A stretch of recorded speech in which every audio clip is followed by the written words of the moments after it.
O Great Spirit, Namaste. Saints and sages of all times, of all places, Namaste. Most beloved ancestors of our bloodlines, of our adopted lines, of our friendship lines, of our marriage lines, of our spiritual lines, Namaste. We powers that be of the air, the earth, the fire, the water, the ether, Namaste. Most beloved and precious Ishtadevata, in all of thy names, in all of thy forms, Namaste. Most beloved and precious Ishta, most beloved Lord of life, be with us. Pour forth thy wisdom, thy blessings upon us. Sweep clear our paths. May we see clearly, may we hear clearly, may we know clearly that which needs to be heard, to be seen, to be known. Om Gam, Om Gam, Om Gam, Om Aim, Om Aim, Om Aim.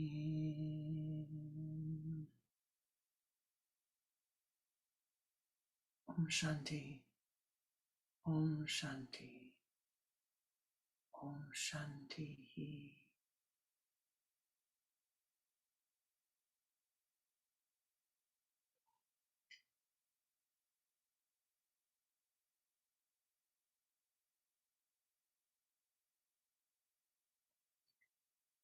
Namaste. Welcome to my heart. Welcome to our meditation.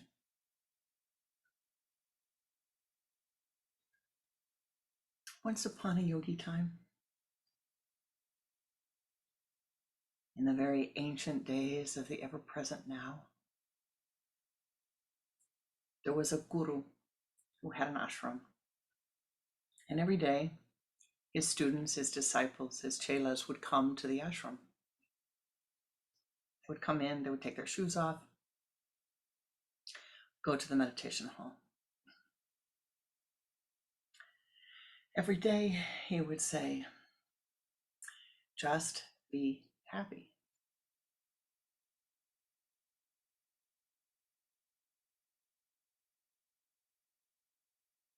Just be happy.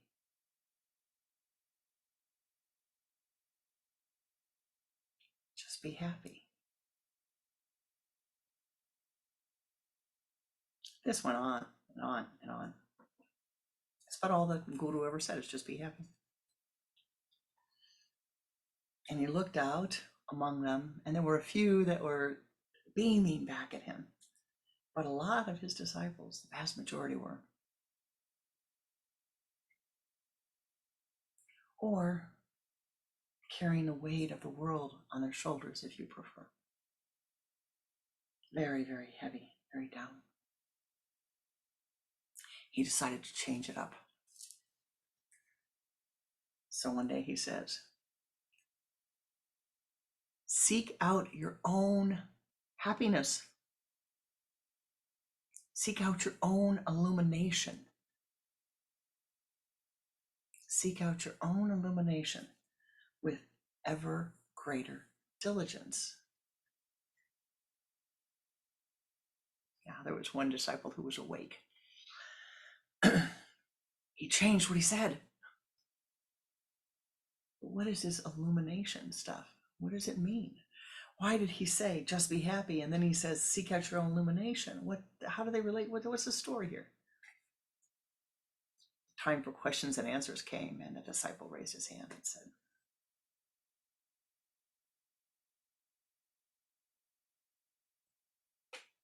in a very undisciple-like way, Guruji, I don't understand. I just don't understand. First you say be happy, then you say illumination. What is this illumination? And what does it mean to be happy? And then he steps back and he says, I'm sorry, Guruji, let me try again. I can tell I did that wrong. Let me put it another way. I have everything I could want in my life. I have a beautiful wife. I have beautiful children. I have a home. I have plenty of food. I have enough earth prana to keep my family comfortable. But I'm not happy. I have these unfulfilled desires when I have all that I need. And now you've changed the game. You told me I need to seek out illumination. Please tell me what to do. Tell me how to do it. Why is it that I have everything that I thought that I needed in life and I am unhappy? And I don't think I'm very illuminated, whatever that means. Well, my chela,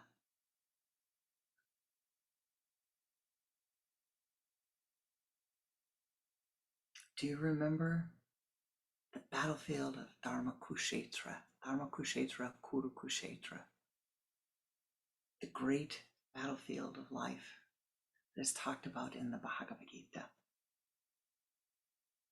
And on this battlefield stood Arjuna, who had gone to the forest. He had been sent to the forest after his father died.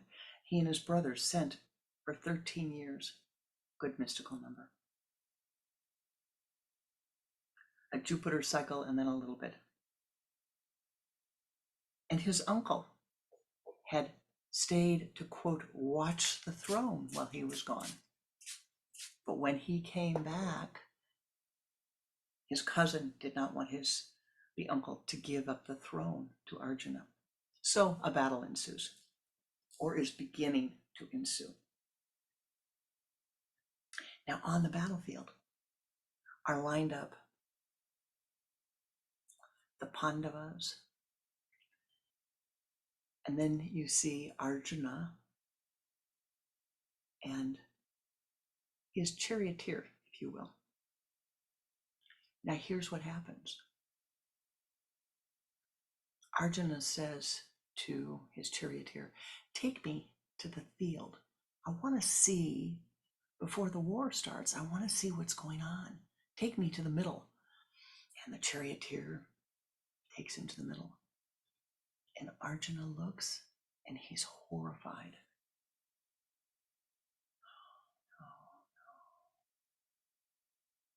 Oh no, I can't do this. On the side of my enemy, There's my family. There's my friends. There's my next door neighbors. There's all the people I grew up with. They're over there. And I'm over here. I can't go to war and kill those souls whom I have loved so much. For what? For a kingdom? I will not do this. I will not do this. And starts to turn away. And his charioteer says, well, hold up a minute. Hold up a minute. You've got to wait. Look closely. What do you see there? What do you see? And all of a sudden, he sees all of the desires of his childhood. Not only his desires, but he can see mystically through his third eye the desires of his family, of his culture, of his friends, of his frenemies, of his co-workers, of his neighbors, all their desires. The faces of the people melt away, and all that he sees is the desires.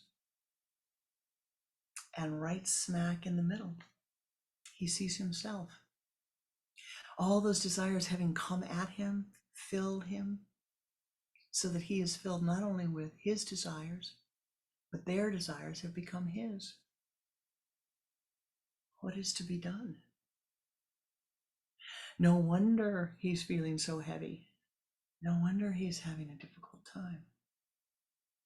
For in this battlefield, it is not the battle of two sides. It is the battle of the desires that rise in the mind, the emotions that rise in the mind. And he turns to his charioteer, who has suddenly turned into Lord Krishna, the divine avatar, one of the divine avatars. Oh, what a surprise to see you here. Maybe you can tell me what's going on. Maybe you can tell me why and how. How do I get here? How did I get here? How do I get out of here? On the battlefield of duty, on the battlefield of heart's desire, Dharma Kushetra, Kuru Kushetra.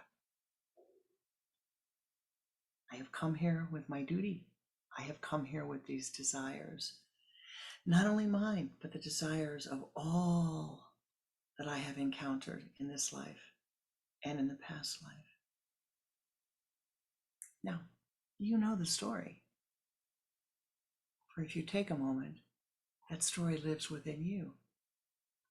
Your desire to be approved of by your mom, your dad, your brothers, your sisters, your cousins, your aunts, your uncles, your bosses, your friends, your neighbors, the person you see on the street.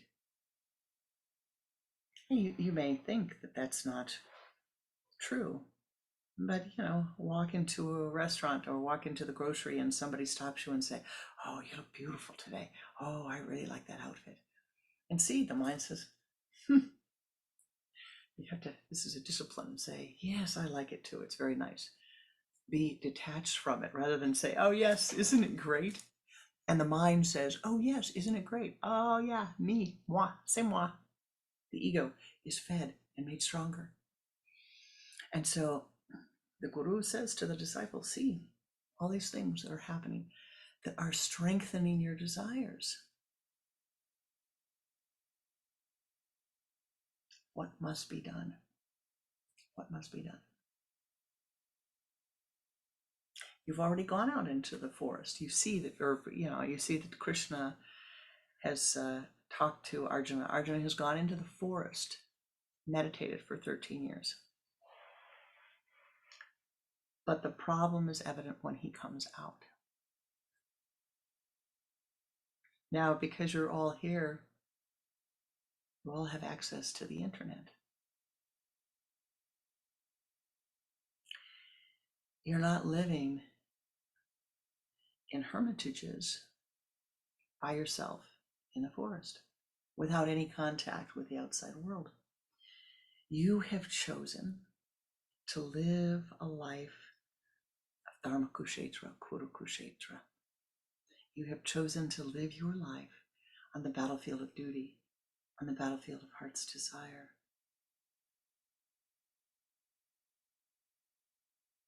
The Guru says, listen a little longer. What must be done?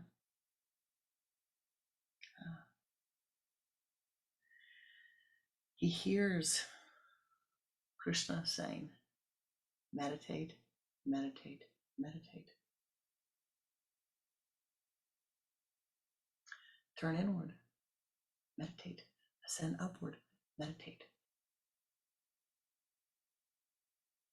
There are many different ways along the path. Meditation, devotion to your meditation, devotion to service. These are all ways in which you can find your own illumination.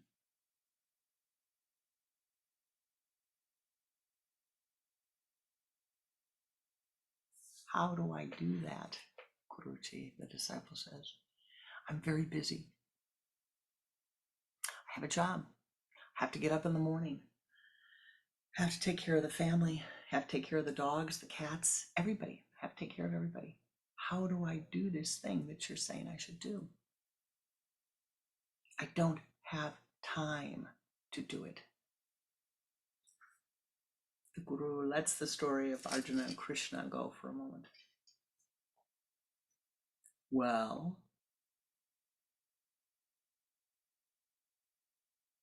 your life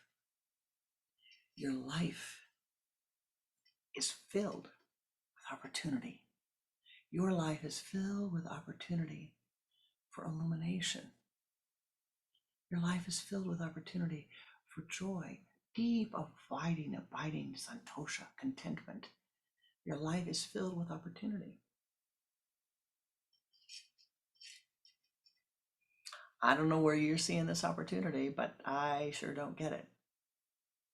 Tell me how I find illumination, and more than how, what is it? What does it mean to be illuminated? Seek out your own illumination, my illumination with ever greater diligence. What does it mean?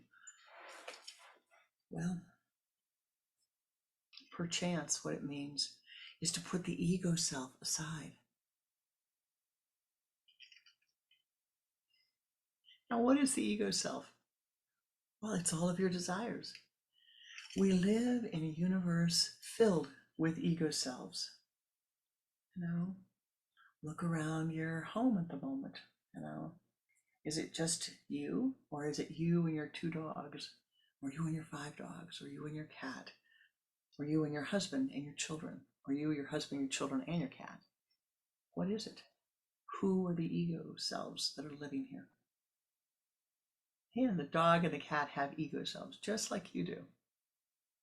And that is the self that really encompasses all of your desires and your needs and filters all of your life experiences and says, oh, the life should be exactly the way that I want it.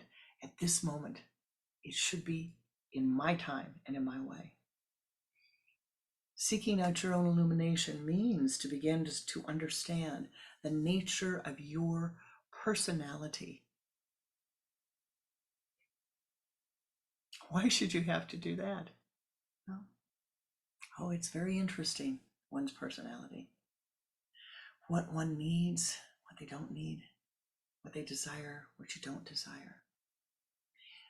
You need to see this. And so you begin. How do you begin? You begin by setting aside every day time for yourself. Time for yourself to think and reflect. This is different than meditation. And usually the time is best found, if you are able, earlier in the morning. Sunrise. half an hour before you would normally get up, wake up and set aside this time for yourself. So you begin with your meditation, and then you move into your contemplation, your reflection. Now, yesterday was a new moon in Virgo. Wonderful sign of the zodiac.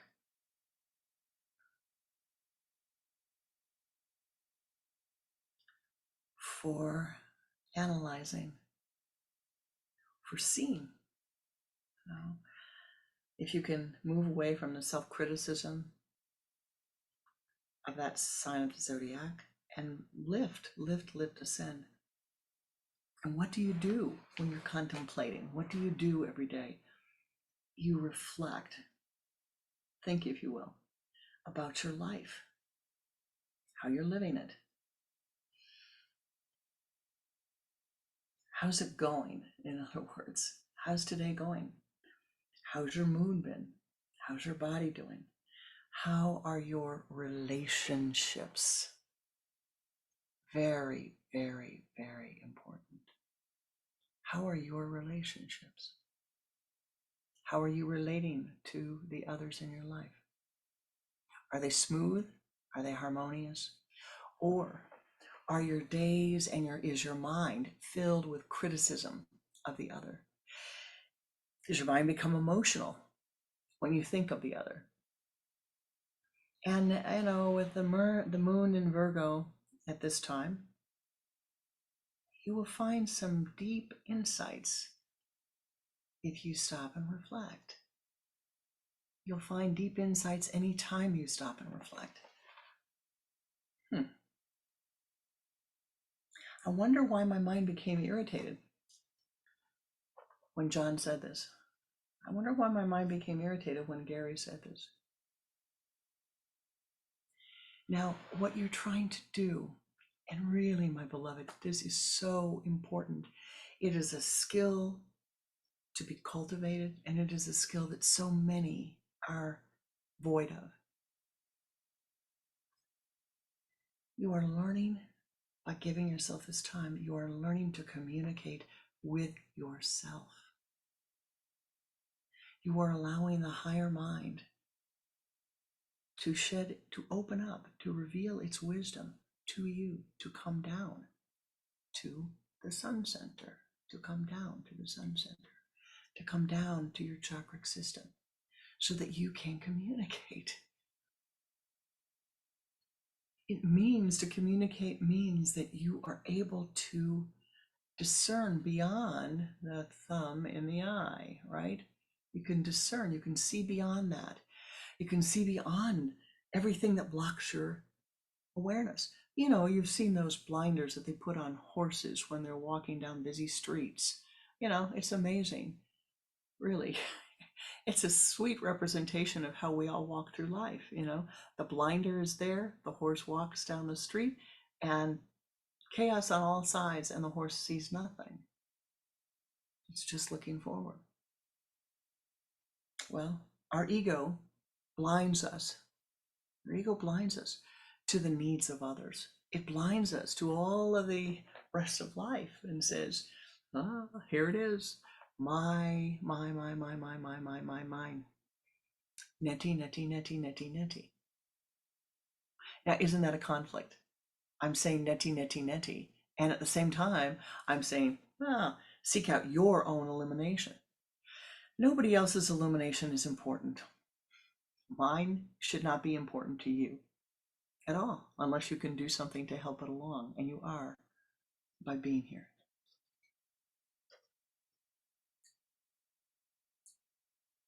Reflection is the first thing. And so ask yourself, you begin, how do you do it? You begin by using the interrogatory. Who am I concerned with? What am I concerned with? Why am I concerned with it? Who, what, when, where, why, which? Who, what, when, this is a big one. You think when is not a big one. I'm concerned about Johnny Jones. What am I concerned about? Something he said. When did he say it? Oh, gosh. Oh, I don't know. Maybe 6 months ago.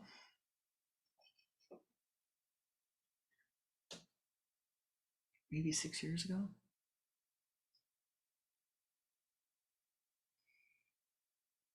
If he said it 6 years ago, why is it causing my mind to be emotional now? And so you need to ask yourself these questions and say, isn't that interesting? What do I need to do differently? Not what does Johnny Jones need to do? Not I need his apology, not this, that, the other thing. No, what do I need to do to make the change in my life? And as soon as you see what the situation is, there's a little bit of light. As soon as you see what to do, there's a little bit more light.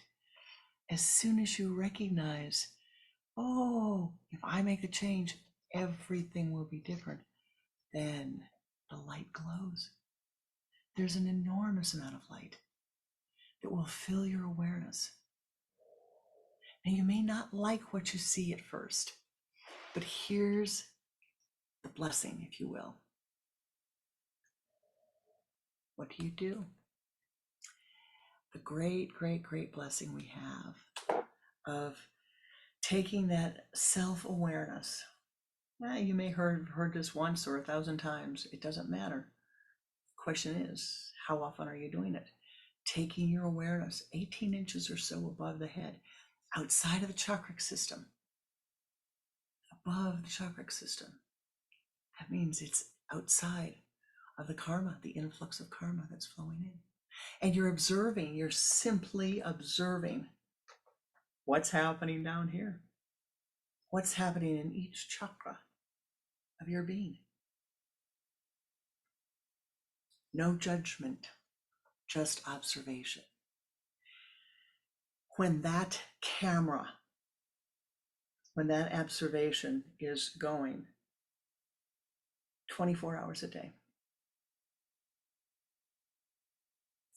enlightenment. But along the road to enlightenment, there are satori's, which are moments of enlightenment. So you have the experience and you say, oh yes, boy, I was really irritated yesterday when John asked that question. Boy, but my irritation really goes back to an experience that I had with somebody else 8 years ago. Guess I better do something about that experience in my mind and stop taking it out on poor John, who doesn't have the slightest idea of why my mind is irritated at this moment, at this time. You see it. Oh, aha. It's like it is. A satori is like, aha, I see what's happened. I can do something about it. And the veil lifts.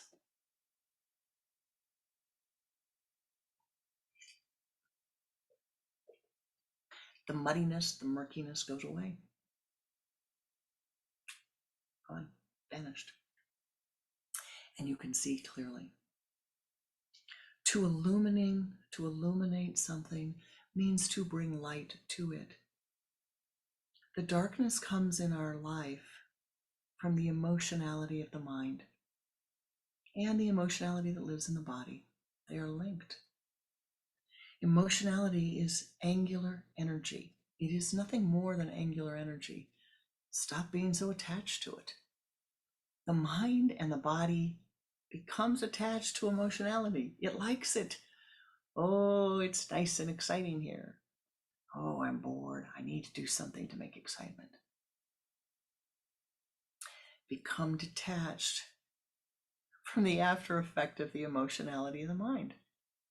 Because truly, you can say you don't like it. And I would believe you. I would believe you if you said that. I do believe you if you say that. But if you don't like it, why are you allowing it to continue? Or as, the satori that I had the day that I was complaining to my guru about something. I had been going on maybe 3-4 minutes, a long time. And he said, Swamiji, how long are you going to let this seize you? How long are you going to let this rule you? How long is this going to go on? You're bringing it into my home. And I laughed. And I said, well, obviously I was ready to keep on going. And then he said, you need to think about when the emotion rises in your mind, how long is it acceptable? How long do you want to let it live there? And that was a new thought for me. I never had perceived, that, really, we become attached to these emotions and we let them take up residence, and we let them take up residence for just about as long as they'd like. We don't have the discernment most of the time to say, no, I don't really, thank you. But, your nanosecond is up. Neti, neti, neti. Go from whence thou came. Or you've been here for a full minute now, or a full 5 minutes, or a full hour. Now, to be able to see this, the one thing that you need to do, that in your thinking, your reflecting, your tarka, your deep reflection, is to ask yourself, what are the red buttons? What are the triggers that cause these things to come and sit and stay and be seized in your mind? Now, you could look at it astrologically if you wanted, but look at it symbolically. It's sometimes easier to say, what is a symbol? Is it the tone of voice that the person asked me? Is it the time that they asked me? Is it the words that they used? This is a big one. If you're in the same room, is it the smell they have on? Is it the scent?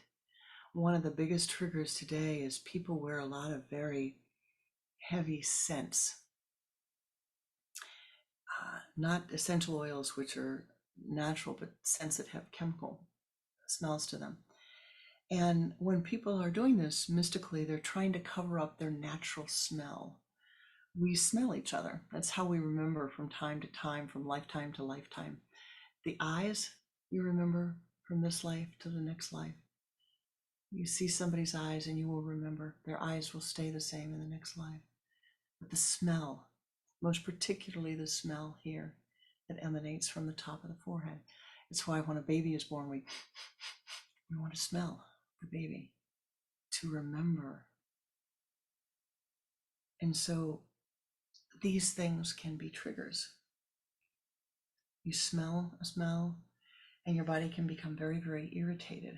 You don't know why. Why is it irritated? What happened here? It shouldn't be irritated, but it is. The smell triggers memories. The sound triggers memories. The sight triggers memories. And so we need to be aware and say something to a person coming in and smelling. Or, and a lot of times you can't. Somebody comes out, somebody came in to the house not long ago, and I hugged them, and they had a very strong scent on. And I had to go and wash my face and my hands to try to get it off. And it took several hours, frankly, to have it go away. It was so strong. Now, I know it was a pleasant smell to them, but it was not a pleasant smell to my self-awareness, if that's the way to put it. It dampened, it changed their aura.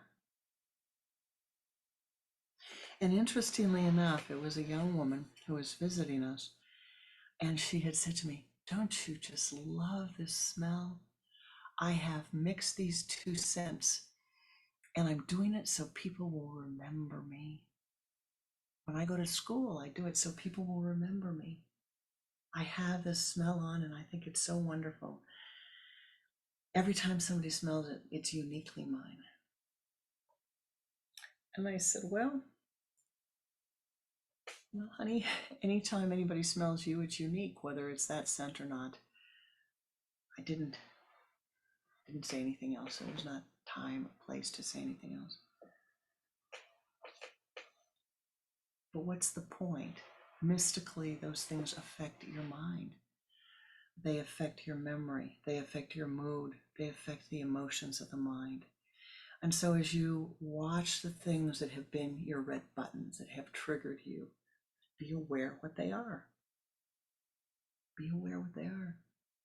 And do what you can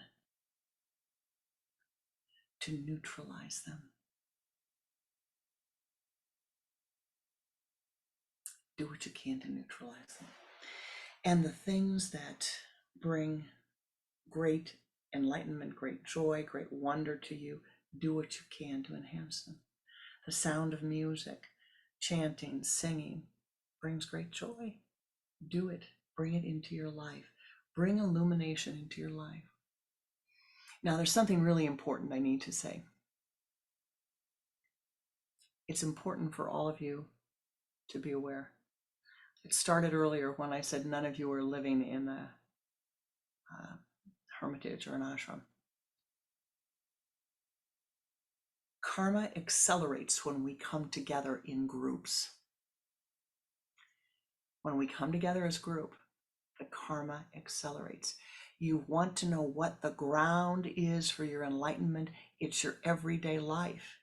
And if you're living in a city, you have chosen to accelerate your spiritual growth. You have great opportunity. I'll say it again. Karma accelerates in groups. You live in a city. You live with other people. You are accelerating the opportunity for your spiritual growth. Did you hear me? If you live in a city, if you live with other people, you have chosen to accelerate your spiritual growth. Your everyday life always is the grounds for your spiritual practice. But let me tell you, when I go up to the cabin, when I go up to any of the cabins, or I go up to the hermitage and I don't have internet and I don't have the phone, and I have, me, myself, I in the woods, the karma is quite different.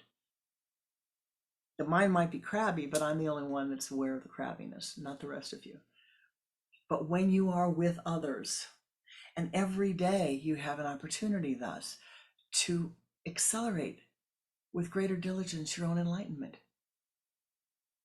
You get in the car and you're going to go on the freeway and you call your Ishtadevata that you might bless everyone whose presence you're in. So when the guy or gal wants to, put the pedal to the metal and drive 100 miles an hour down the freeway and zigzag in and out, Shanti, Shanti, Shanti, Shanti, Shanti. Rather than, oh, that son of a gun, immediately, Shanti, Shanti, Shanti, Shanti, Shanti. May all be safe. May all be calm. May all be peace-filled. May all be bliss-filled. A way to bring the mind back to centering. You have to go to the grocery store and there's a line that you have to wait in. And the mind starts to grumble. Neti, neti, neti, neti, neti, neti. Om Namah Shivaya, Om Namah Shivaya, Om Namah Shivaya. Or even better, to Lord Ganesh, Om Gum, Om Gum, Om Gum, Om Gum, Om Gum. Radiating that abundance and joy. Somebody is talking to you and you just want him to finish. You just want him to finish.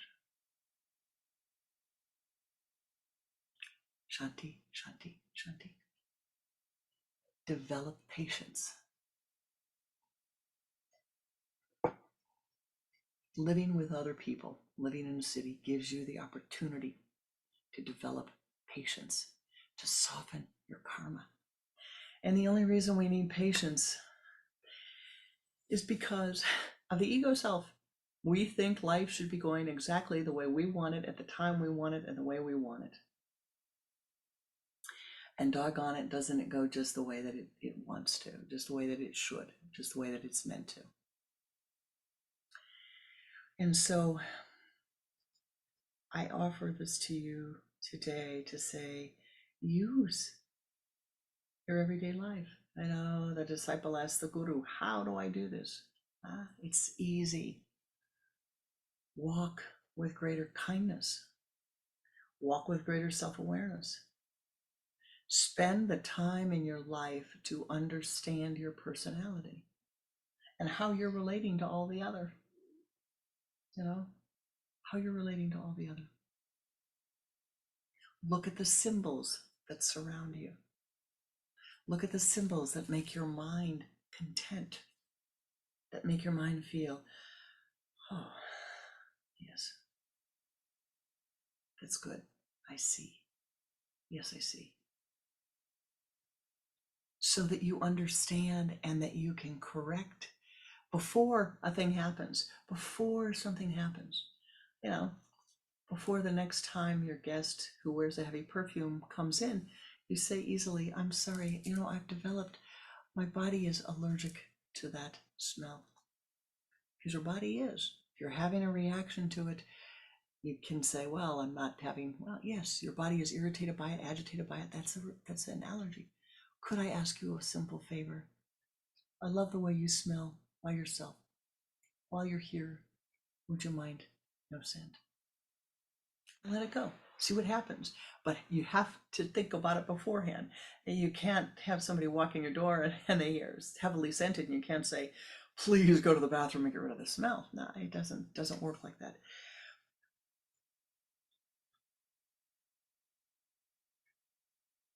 And I'm using the scent as a spiritual metaphor.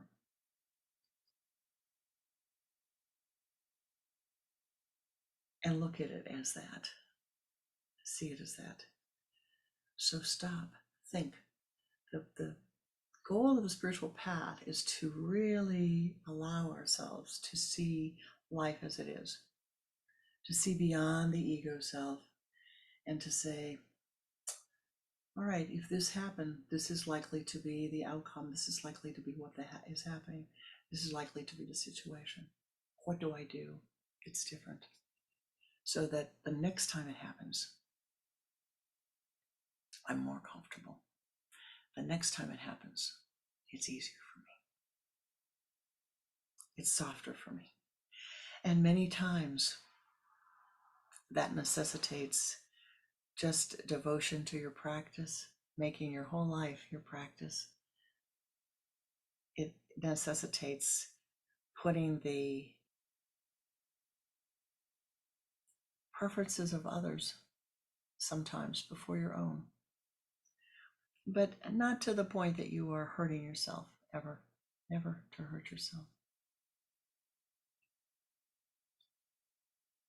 My guru, from the moment that I saw him, the first thing I remember him saying that stuck in my head was, just be happy. Be happy. Just be happy. And in the old days, there was a door at the very back of the temple. And I used to, when I first came, I sat in the very, very back, right next to the doorway. Not like there was a further part back, so you go. I wasn't trying to get away from him. I was trying to be sure I had a good way to get out if I needed to. I was fairly shy at the time. And he said, just be happy, just be happy, just be happy. And one day he said it and my mind screamed. I'm surprised he didn't stop midstream, but my mind screamed, and it screamed, that's a fine thing for you to say. Sitting there in that chair, behind that, in front of that beautiful blue scrim.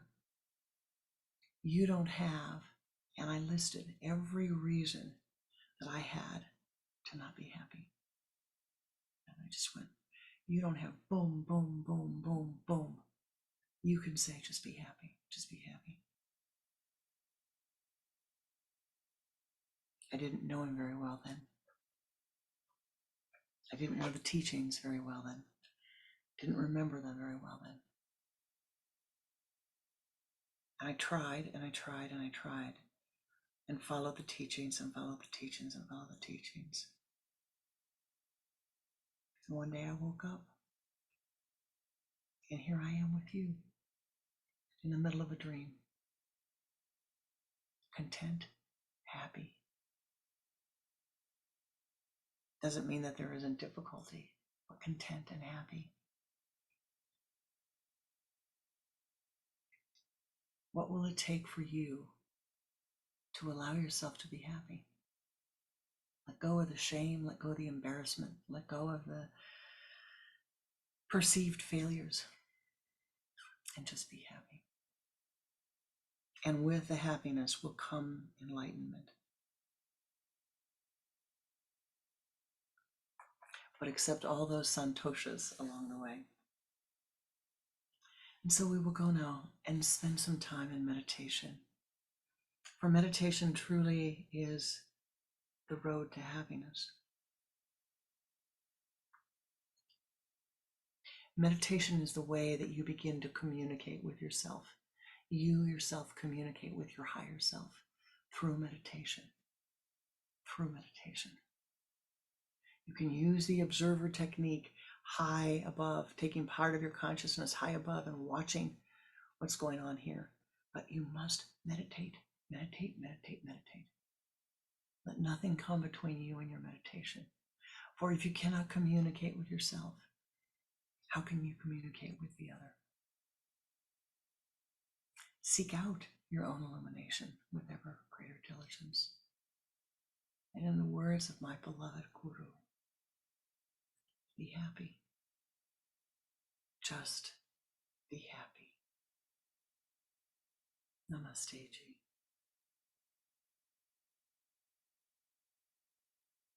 Let us meditate.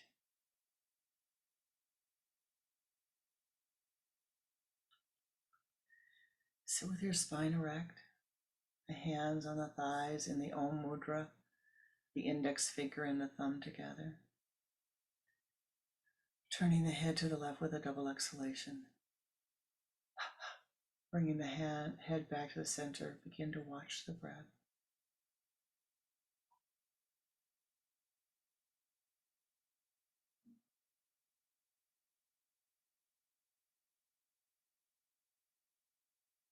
Pull the energy from the limbs to the trunk.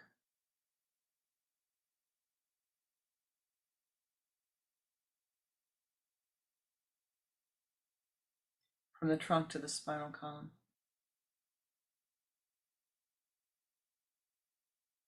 From the base of the spine to the sun center.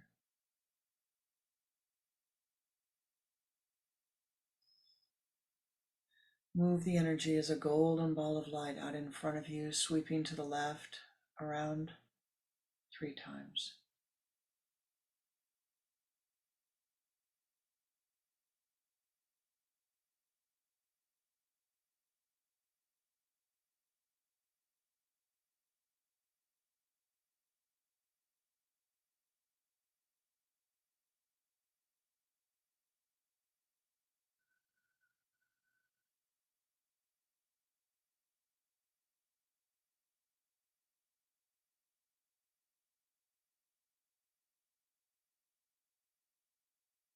And now ascend upward.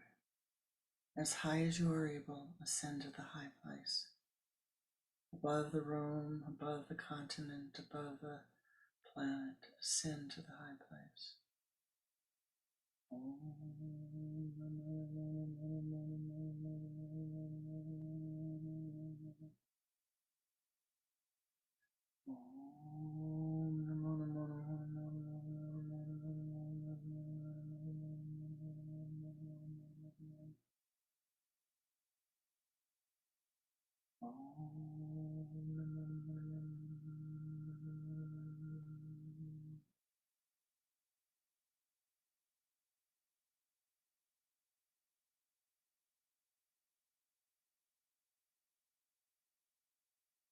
And as you come to the high place, you see a path ascending upward. Walk along the path.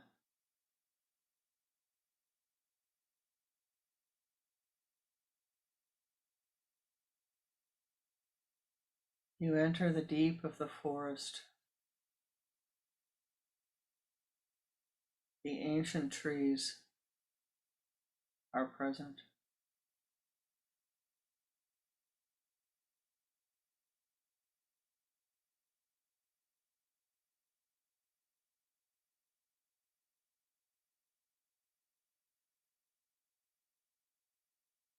You see in front of you a grove.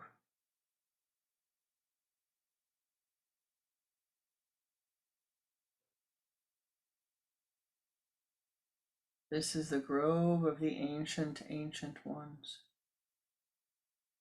It is filled with silence. They welcome you to the center. Your Ishta awaits you. Enter into the grove and be filled with their silence.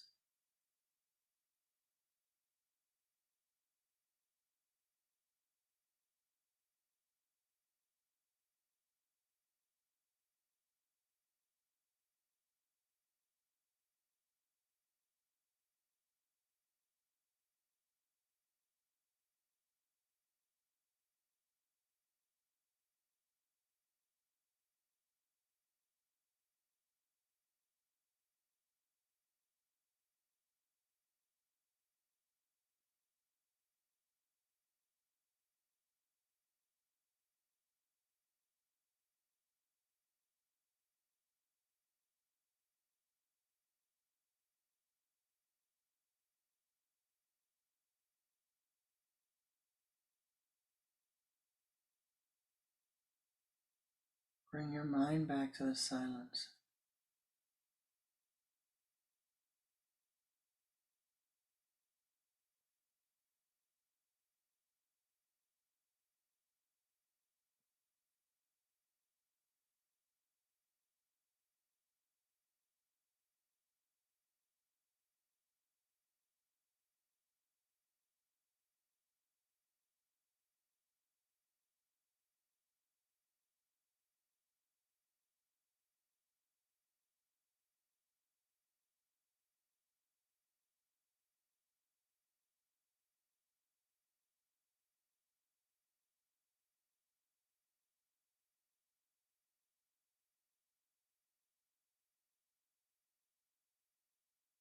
Inhale the silence.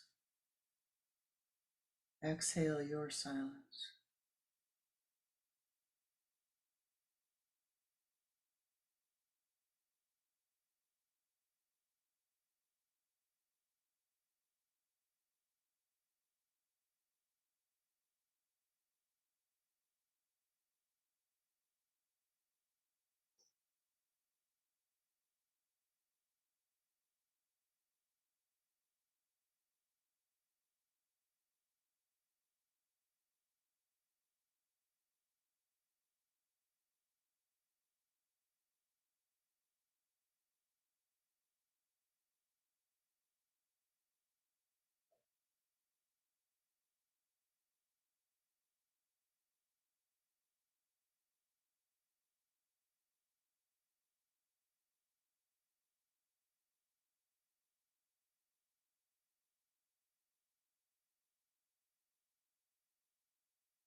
When you are ready, take one long deep breath.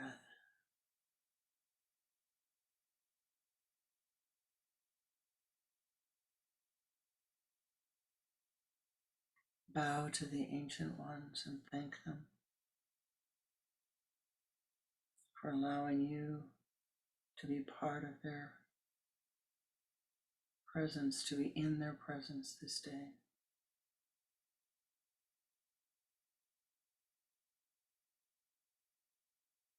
Om Tat Sat Om, thou art that.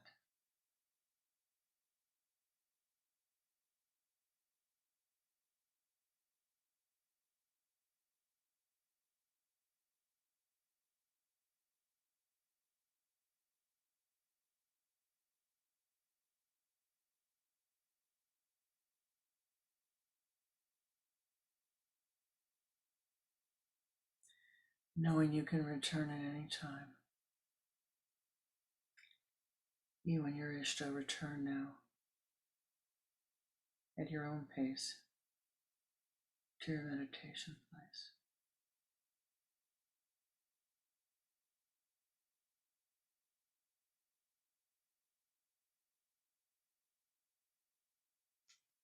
And from here, as you choose, continue to meditate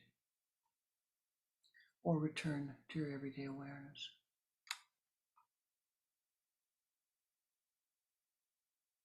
Thank you for the blessing of your presence today. Thank you for your meditative energies. Seek out your own illumination with ever greater diligence. Namaste. Namaskar.